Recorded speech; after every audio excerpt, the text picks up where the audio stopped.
alaikum. There was a woman who had a snake as a pet. Some of you might be familiar with this story.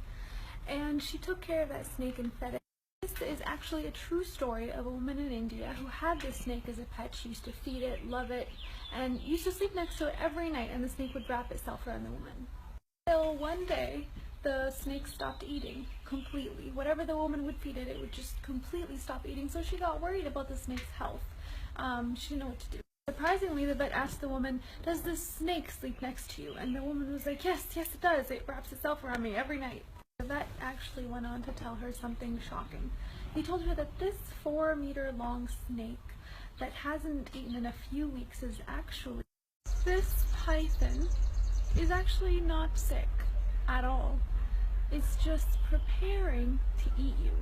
Every time that it's actually creeping on you, wrapping around you and hugging you, it's actually checking your size and how great of a meal you are. Because it must be prepared before the attack. And yes, it doesn't eat so that it can have more space in order to digest you properly.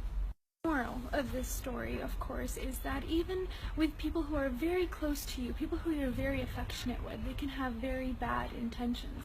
You need to identify the snake around you and their true intent, because hugs and kisses are not always honest. But because of the pure intentions that you and I might have, it might actually be very difficult to distinguish that snake around you. But it's actually very simple, and I'll tell you exactly how. In Surah Al-Kahf, verse 28, it says, "And keep yourself patient around those who call upon their Lord in the morning and the evening, seeking his countenance.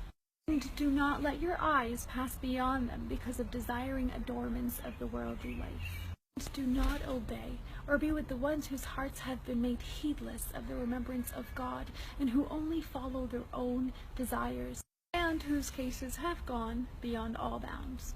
This verse basically means is that we should stay away from those who don't have the ability to restrain themselves from doing the things that God has prohibited us from doing. Simple things like cheating or lying or backbiting. If they haven't done it to you, your turn is definitely coming, and you get my point.